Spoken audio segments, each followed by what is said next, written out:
welcome to this week's episode of Car Stars and Roll Bars. I'm Mike Kinney, your host. Whenever we get together, we're talking about all kinds of elements of the cars and the people and the builders and the promoters and the publishers. And this week, we are really fortunate. Buddy of mine for many years, we first met at SEMA about, you can't swing a dead cat when you're at SEMA till you find somebody you know. It's kind of like the premier, if you're into hot rods at all.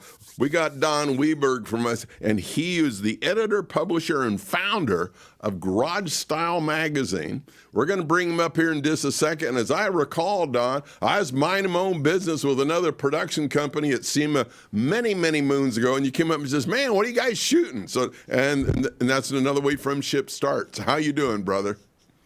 I'm good, sir. How you doing?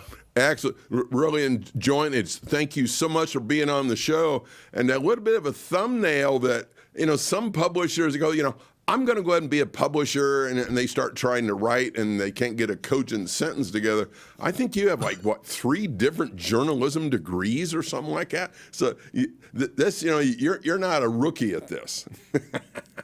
Yeah, no, it was a sickness that took me over a long time ago. I was studying journalism and law at the same time. Wow. And I realized all the law professors were pretty miserable and all the journalism professors were pretty happy. So that I want to go be where they are, so that's how that happened. I absolutely love it. So Garage Style Magazine, I would get your publication, and it's, dude, I'd pop a cold beer and go hang out in the garage and listen to my music. And you just have this great insight. And we're going to be sharing a bunch of pictures throughout the morning in just a couple of minutes. How did you get access to all these different garages, man? That's pretty cool. Well, it was sort of like meeting you at SEMA. I just ran up and said, "Hi, what are you guys doing?" I started out as a freelancer for various car publications, and freelancing for the different car publications, editors would call me and say, "Hey, I've got a guy with a such and such car in your neck of the woods," which back in the day was LA area. "Would you please go get it?" "Okay, yeah, no problem." So I call the guy. "Hi, I'm so-and-so from such and such. I got to write about your whatever that car is. When do you have time?" And they would set up an appointment. I'd go over and shoot it, write it, etc. And probably 7 out of the 10 people that had these cars had really nice garages to go with them. And it would just started percolating. There's something to this, guys not only love cars, but they want a nice surrounding for their cars. One day I'm out shooting a car and the guy starts talking to me about, magazines, and I'm answering all his questions. I'm not lying. I thought that was kind of a awakening for me, because I realized, wow, I'm not making this up. I actually know this stuff. And yeah, and that was a big moment for me, But he said, "You know what I think they should do?" And I said, "What's that?" He goes, "I think they should make a magazine that's about garages." And I thought, there it is. That's what I want to do.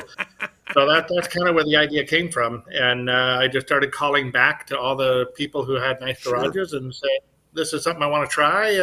Can I shoot your garage?" What I loved about it, Mike, was, do you remember being a kid and your new best friend from school comes over for the first time, and what do? "You want to see my room? You want to see my room?" I mean, that's the first thing. Right. And nothing has changed. The room just got bigger, and it became a garage filled with cars and memorabilia, and so it was fun. There was a lot of enthusiasm behind it, and there was a lot of weirdness behind it too, because people would look at you like, "You're making a magazine about garages," and of course, what's going through their head is, that dark grease-stained pit. Right. Yeah, right. That's what they're thinking of, and then when they start to see the photographs of what we're doing. Oh, and it's fun. Perfect. It's been a lot of fun. Perfect. I think that is a great segue. So viewers today, you are in for a treat. And I think Don's own counts north of 10,000 pics of these different garages. We won't be able to do 10,000 in this episode, but we got quite a few. So Rick's going to pull these up. And Don, if you can give us a little bit of insight on them. I think the first one was Mr. Bruce Meyer. How cool is that? Yeah, Bruce, I've known him actually from almost day one. He was one of the very first cars that I photographed as a freelancer. And he had a spectacular garage at home. This garage shown here, this is a little lounge area of his garage. He actually has a parking structure, believe it or not, in the Beverly Hills area. Bought the entire parking structure, redid it to house his collection. And yeah, it's a spectacular situation. You can see he's got the bookshelves and the motorcycles and the big leather couches. I mean, it really is one of those places you go to and you say, okay, I don't want to leave. What do I got to pay for rent? You know? Okay, so now we got a series from, I think, Mr. Chris Miller coming up here momentarily. Yeah, Chris Miller was great. Yeah, you can see he's got his 2002 TII. That's a real TII BMW. Wow. Next to it is a 66 Corvette 427. Nice. Yeah, he's got a couple of nice ones. And if you look around, you look to the right.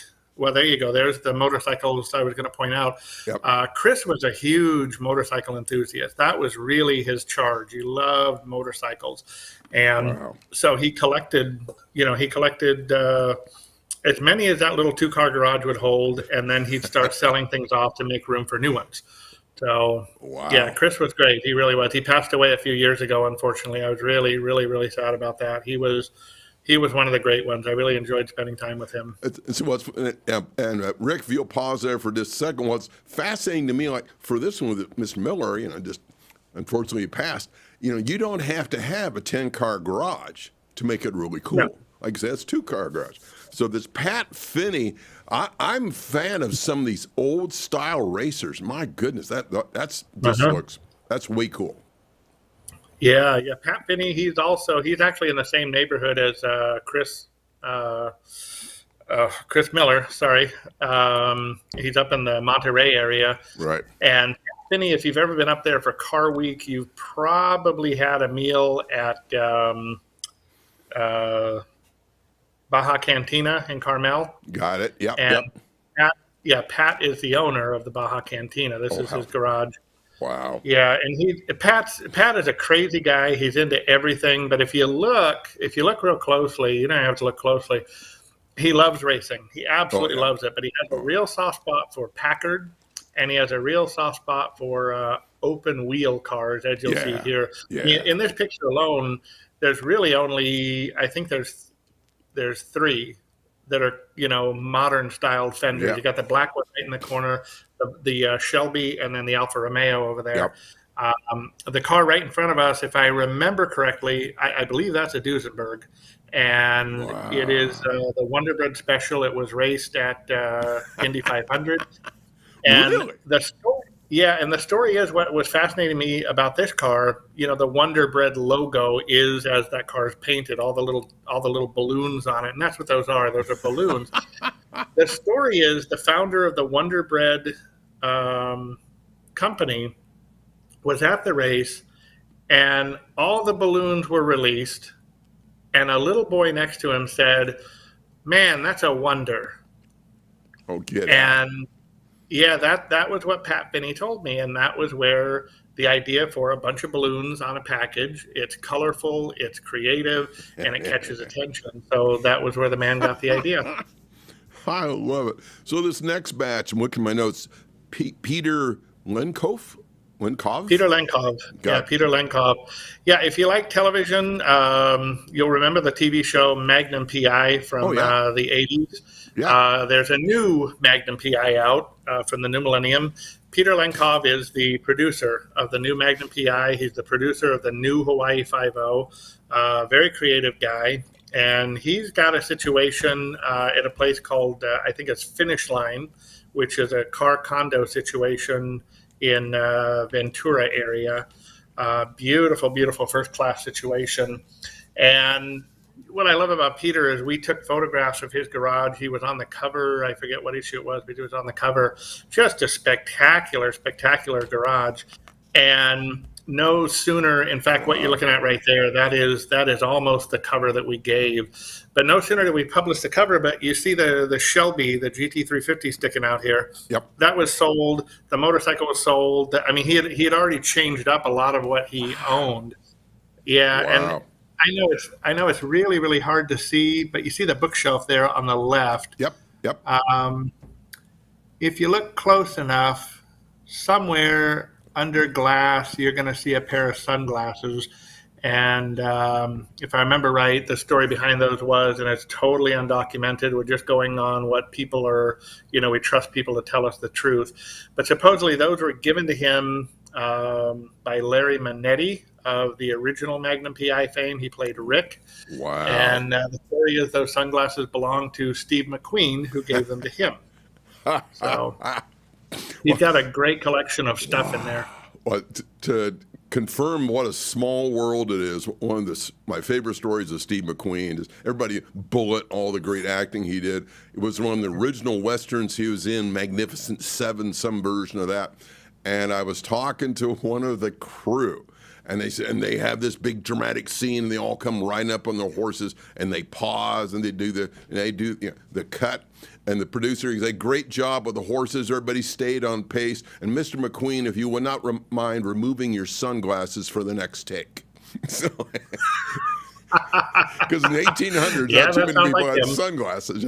But it's just, so we got to check out Ron Lee's garage. This looks kind of cool. Yeah, Ron's garage is something else. This, as you can see on the left, he has a workshop. And he really does do a lot of working there. Wow. He's got abilities for some minor cutting, welding. He's got capabilities for some minor woodwork to go on there. Then, of course, there's the parking area where the two Porsches are poking out. And he's literally got some one-of-a-kind cars there. I wish I'd sent you more photographs. Wow. Yeah, there we go. There you go. Yeah, the hot rod right in front of us here. I think, no, the one back there. The all wood body. If you look, the body is all wood on that hot rod. Yeah, it just goes on and on. I wish I remember half the stories I was told. The red car is really spectacular again, one of one. Yeah, Ron's garage is spectacular, and it's all integrated into his house. Oh, you can see my wife's black Honda there outside in the background. That's kind of funny. I love Mr. Reliable. Yeah, I'd call him 32 for almost like a high boy, for lack of a better phrase, with all the wood. And it looks like it's right-hand drive too. Yeah, it is. It is right-hand drive, and I forget why that is. I think it was just a fashion thing. But yeah, what's really cool about Ron's garage is we're looking at I call it the garage left, but there's also garage right, and garage right is they flank the house, but they're also integrated with the house. The house is a very modern styled concrete and glass structure. Sure. Really, really an amazing looking piece. It's just interesting the way he integrated everything. You can walk through a door and get into another section of the house. You walk through that door, another section of the house, walk through that door, and then you're in the other garage. It's all just interlinked the way they did it. But yeah, great space. I think it's been sold since we shot it. That's one problem we have at Garage Style is we'll publish months, sometimes years later. Yes. And the guy is dead. Or the property is sold, or like Lenkov, he's constantly changing up what he's got, and so we're always fighting. We're not fighting, but we're just chasing. What's next? What's next? And Well, I'm into neon, all that cool stuff, and I think it's Salinas Garage, Rick. I think we got that. Just looks cool. Oh my! Yeah, Salinas. Yeah, Salinas is incredible. That is in Salinas, California. I hate to say it, I really do. He was one of the nicest men I ever met. I forget his name. You can see there's a road sign back there, Hansen. It does strike me that his last name was Hansen. But you can see on the right a lot of brass era cars. He had a ton of those brass era cars. Oh, yeah. And then you got the Ford 50s on the left, the T-Bird and the Fairlane here, and then some intermediates, And then above, if you look above, like the Thunderbird, you'll see neon lit windows, and that is a real 50s diner. He can probably see I'd say 70 people in there, but it's got a full kitchen, full soda fountain. Yeah, it's incredible. This building was the Firestone. It was the Firestone. It was a bus depot, and then it was a Firestone shop, or it was a Firestone shop, then it was a bus depot, one or the other. But a really, really neat history on this. Yeah, yeah, neat stuff. A lot of Oh my, stuff. I mean, this place, it's one of the places you can go to, and yeah. if you've been there 20 times, you're still going to find something new that you didn't see last time. So, Rick, if you can pull us back up on screen before we go to the next pictures, I'm so glad Yeah. you sent me this next series we're going to talk about momentarily, Don, because I've told Mary, I think it'd be so cool if our Superbird 2.0 really didn't have to stay in the garage all the time. It'd be kind of neat for it to be maybe closer to like the living room and et cetera. So with that segue, Rick, we're going down. Check this Yeah. out. So Yeah. yeah, so there's a beautiful living room pic, and you notice there's kind of like driver's front fender hood poking at you. I think we got one more shot. She might be there a little bit. Now we're talking. I am so jealous of this. What is this about? This is just Yeah. how cool could that be? Yeah, this was a really cool one. I found this garage online, probably Facebook or something, and tracked the guy down. It turned out he was a designer. Literally, he designed anything. You want a special pen, he'll design you a special pen. He just designed whatever you need. He wanted a very, very unique studio. He loved his Ferrari Boxer, and he wanted a view of LA, and that's what he's got right there. It was an incredible, incredible situation here. This is literally his studio. If that car were to go right through that glass window, it would land in his backyard and eventually roll into his house. So that's how it's set up. This thing is above the home, and it's all on one piece of property. Wow. Yeah, beautiful piece. If you look at that television, you'll see that there are two bars that are holding it. Right. And a long cable. The reason for that is he can slide the television anywhere, back, to the left or to the right. It'll slide anywhere to the left or the right. Wow. So he can set it up in front of the Ferrari and enjoy like a drive-in situation. He can slide it over in front of the living room. He can slide it over in front of his drafting table. He can do pretty much anything he wants. Yeah, great place. He designed it himself. It had a bridge to get to it. So if the Ferrari were to back straight out, it'd come out of the garage and it would cross a little bridge and then it would be on the street. And it was crazy architecture, crazy engineering. This was really an amazing structure. And unfortunately, it's one of the ones that got torn down. Yeah. So it's pretty sad in that regard, but it got torn down. The man's name was Holger Schubert. He was the designer of it. He was the Ferrari owner, et cetera. And he ended up moving back to Europe, which is where he was from. Yeah. But also, it's neat to be able to capture these moments in time. Here's what's possible. Yeah. So now everybody goes, okay, there's this Don guy, and he goes around these garages. I wonder if he's into cars. I think we might have some pictures of you with some of your favorite cars. I think this is with you with your Uber Beamer. Yes, that's the BMW i8, and that's actually in your backyard there, Mike. That's it. That was in the basement of, oh my gosh, I always forget the name of that hotel. One of the big hotels on the Strip. There used to be, I think it was a dealership called Celebrity Cars or Celebrity something of Las Vegas. They're still in business. They just moved. So again, this is one of those collections that is no longer there. But they had the i8, and I am still an i8 fan. I'm a BMW guy. And when I said that I think this was actually my first time seeing an i8 in person, and that was why I just really buddied up to it. Well, yeah. Looks like I'm wearing the same shirt too. Goes to show you, I do laundry pretty frequently. So, and the next one we got, Rick. Anytime I get near a Countach, I just go, oh my! They're just to me like the epitome of speed. They look 200 mile an hour sitting still. So, what scratches your itch with this one? That is probably my first dream car. You're going back to the little boy. If I remember correctly, it was Cannonball Run 1, which was 1981.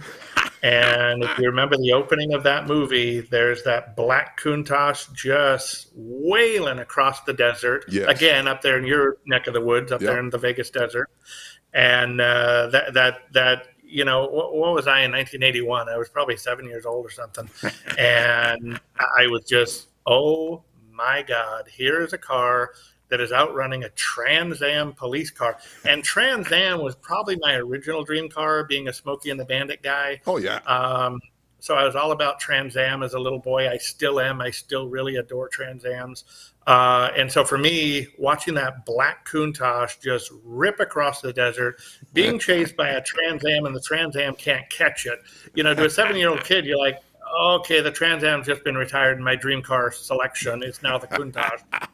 I love it. And so here we are. This is an auction at the Peterson Museum. Mm-hmm. And that car popped up, and I just had to have my friend take my picture with it. Absolutely. And I got over to it, and I realized, boy, this car is really short, or I'm really tall, one or the other.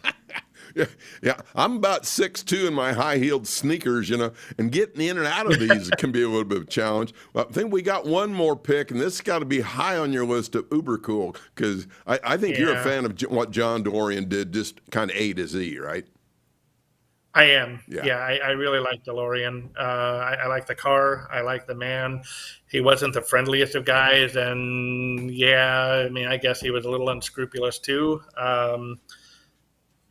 I can't comment for that. I don't really know what he was doing, but that's fine. Again, 1981, it must have been some sort of pivotal year for me, because the DeLorean came out, and I remember meeting my first DeLorean very, very well. I was on a Buick dealer lot, believe it or not, and that was where we met it. I was with my mom, and what I loved about it, I remember, you're walking along the lot, and there's this short, squat, bright silver, little tiny car compared to all these gargantuan Buicks. Yeah. And here I am, a little boy, and I'm like, wow, this car, I come up to the headlights on this car, whereas all the other cars on the lot, the headlights are over my head, And I just thought, this is just too cool. Well, then the doors open. Oh my God, look at these doors. They go up, and I was in love. So 1981, Lamborghini and DeLorean both stole my heart. And this one here, this is at the Peterson again. This is one of the gold-plated DeLoreans. Yep. So everything's stainless. It's been plated gold. The gold that you see on the fascia, I believe, is just regular gold paint. But everything else is real 24-karat gold plate on that car. Nice. Yeah, crazy. It's crazy. We got a couple of celebrities we want to talk about. You've rubbed shoulders a little bit. We got a picture of Steve Darnell's shop here, I think, and you've been a fan of his work forever with Welder Up. And for the viewers, if you have had a chance when you come to Vegas, reach out to the shop in advance. And certain times of the year, I think they do open the doors for some tours. Yeah, he's a fantastic guy. His shop is absolutely spectacular. This was actually set up by a friend of mine who did some writing, or does some writing on occasion. Ron Lampley is his name, and he's a huge, huge fan of Welder Up. He loves the show. He loves the guy. So it was a big thrill for him to go out there and meet him under the auspice of Garage Style wants to write an article about you, which we did. But for me, it was just mind-blowing to see, I let Ron go talk with the man, and I literally just roamed around, my mouth open, just holy cow. I mean, this is something else. I mean, what gets me, and this sounds kind of stupid to some, but you see it right there, GAS, G-A-S, that old sign. Yes. That to me, I want that. I really want that. It's funny. A lot of people I show this picture to, they want the Evel Knievel airplane there. And I honestly, I couldn't care less about that thing. I really couldn't. But the GAS, I look at that, I'm like, oh, that is so cool. And nobody knows why. All of us are sick people, and we see what we see, and we think, ooh, I got to have that, You're absolutely correct. And Rick, I think we got one more picture with a celebrity that you have a little history with, and viewers may recognize Mr. Jay Leno. Yeah, Jay is a good guy. He's been with me. That was at the Mecum auction up in Monterey, as you can see by our badges there. Mm-hmm. And I've known Jay since I was 17 years old, and I know that very well because of the car that I had at the time. Again, growing up in a town called Glendale, which is in Los Angeles, right next door to Burbank, which is, of course, where they do the Tonight Show, et cetera. And So I would go to Bob's Big Boy. That was the Friday night watering hole for car guys. Yep. And at the time, I had kind of a weird car. You'll either appreciate this or hang up on me. I had a 72 Plymouth Satellite. Oh, yeah. Yeah. It was a coupe. Yeah, it was a beautiful car. It was a coupe. It was dressed up to look like a Roadrunner. Yes. So today we would call it a clone or a tribute car. Right. Back then they called it "Get It Off My Lot" because back then this is the early '90s. Back then they didn't want clone. There were guys literally who would meet me at the gate of any show and just tell me, "Is this a real Roadrunner?" No, it's a get it out of here. I don't want to hear about it. Get it out of here. Oh, okay. What's the problem? Well, it's fake. We don't want fake cars. Get it out of here. Okay. So I end up parking on the street, even though I gave the guy my $25. Then you go after him and say, "I want my $25 back." Hey, you're not going to get it. You're driving a fake car. You're kidding me. Anyway, so Bob's Big Boy, I got my Satellite there. I had seen Jay roll in with what was kind of a cool car. It's a Duesenberg, but it has no body. It's literally just the chassis, the engine, the wire wheels, the headlights. Really, really a cool vehicle. Oh, yeah. And he really likes that car because in his mind, that is a real Duesenberg, because that is how a Duesenberg would have been delivered from the factory. It's just the chassis. Yep. Yeah, somebody else had to put the body on it. So I saw him roll in. People are surrounding him. He's got hundreds of people around him. And I figure the last thing he needs is, some little teenage kid running around and saying, "Hi," I don't care. So I walked over and got myself a milkshake and just wandered back to my car and just leaned on the car, and I'm sucking away my milkshake, just minding my own business. I turned my head to the left, and you got that peripheral vision thing going on. I see some guy bending into my car, and I'm thinking, "What the hell is this?" So I turn around, well, it's Jay Leno, and he's all by himself. And I'm like, "Oh my God!" I mean, I'm 17 years old, and here's Jay Leno. He just got through doing a Dorito commercial. I'm what am I going to say? He comes out of the car and he said, "This your car?" And I said, "Yeah, this is my car." He said, "I really like it. This is a nice looking car. It's not a real Roadrunner though, is it?" And I thought, "Oh God, here we go again." I said, "No, it's just a Satellite." He goes, "You did good with this thing though. You painted it black. You gave it the rally wheels. You gave it the stripes. You gave it everything to look like a Roadrunner. And yet it's a fully restored Satellite. How many people have a fully restored Satellite?" And I said, "You're right. I never thought about it like that. This car gets me in trouble everywhere I go." And he snapped up that one. He goes, "Because it's a clone." I said, "Yeah, because it's a clone." He goes, "Yeah, people today, they got no sense of humor about these things. I like what you did. I really do. Does it move?" No, it's actually really slow. It's a 402 barrel, and it's fast, but it's not quick. You know what I'm saying? You put it on the highway, you're going to hit 120, no problem. But you're not going to get there in any sort of a hurry. It's going to take you a while to get there. Great, so that was the first story. time meeting Jay, and then it's just been, living in that area, being in the car community. We just kept running into each other over and over and over, and there he's been. Yeah. Now, before we get done today, how do people find you? How do they get a hold of you? Well, there's a website. We're in a bit of a transition. The magazine itself, the printed magazine, has been suspended from print.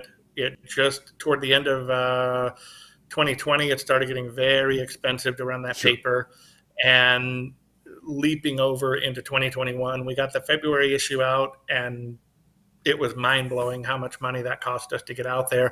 And the way Garage Style's always run it, we've always had to pay the gap. But we have a website. It's garagestylemagazine.com. Correct. A lot of people can find us on our Facebook, which is Garage Style Magazine Facebook. I guess you just search that. But those are probably the two best ways to do it. Just go on our website or go on our Facebook.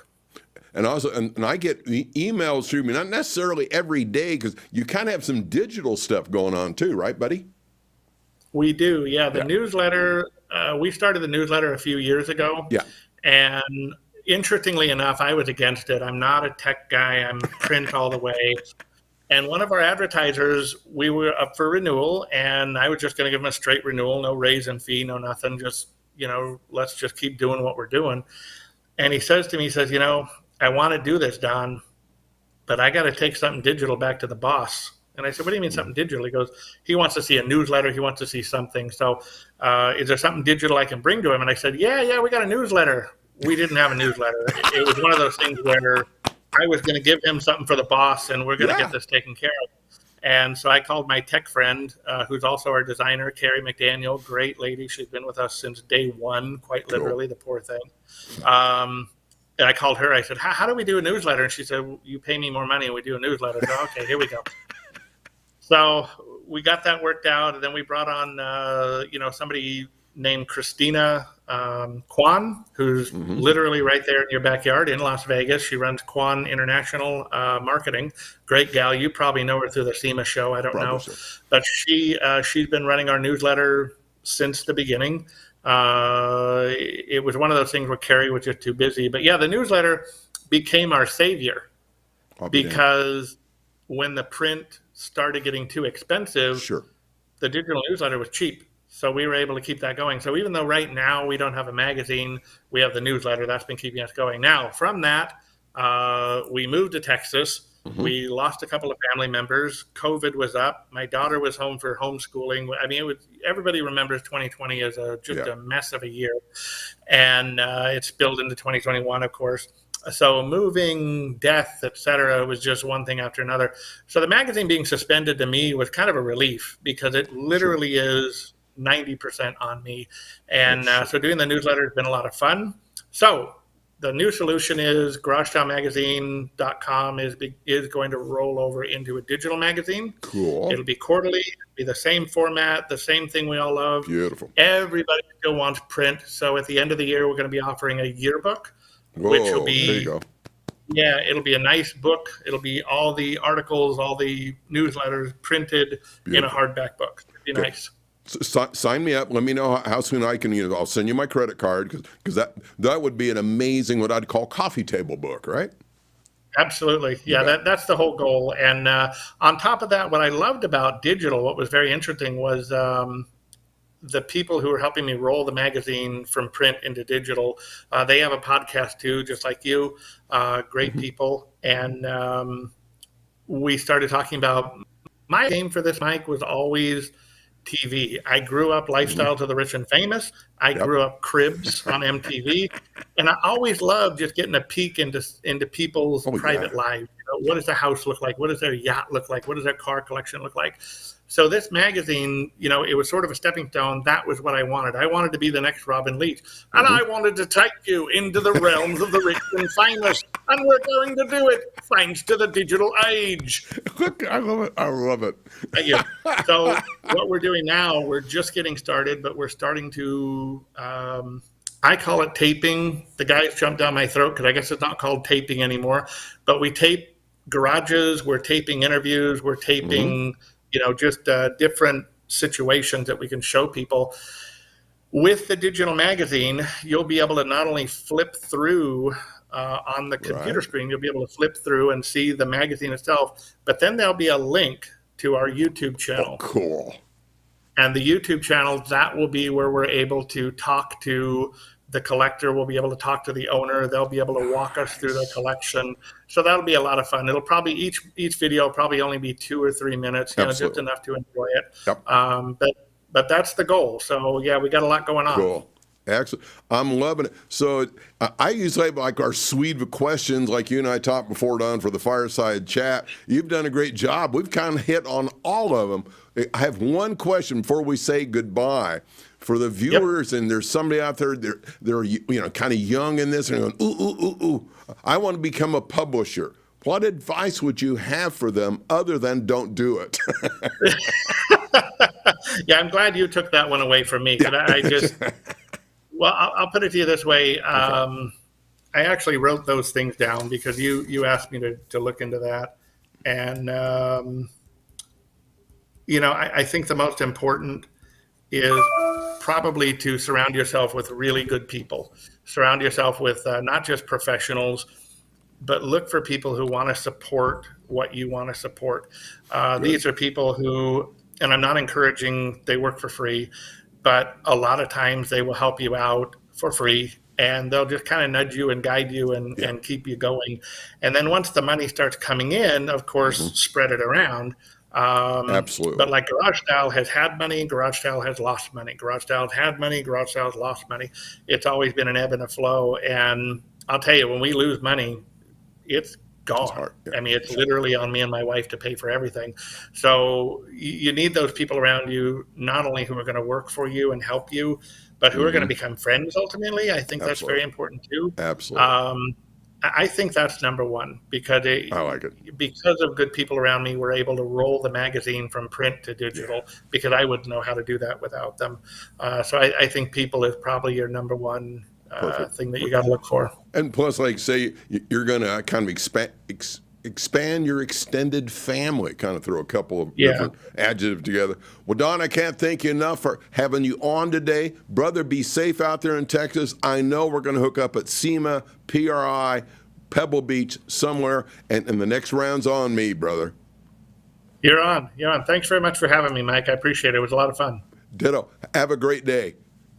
Ladies and gentlemen, that includes this week's episode of Car Stars and Roll Bars. I'm Don Weberg with Garage Style Magazine. You know what's coming up digitally now with that, so get ready. Watch for the emails. Make sure to follow their links. Do me a personal favor. When you see all these shows, pass the word, plus subscribe, share, and like it. And until next time, enjoy the ride.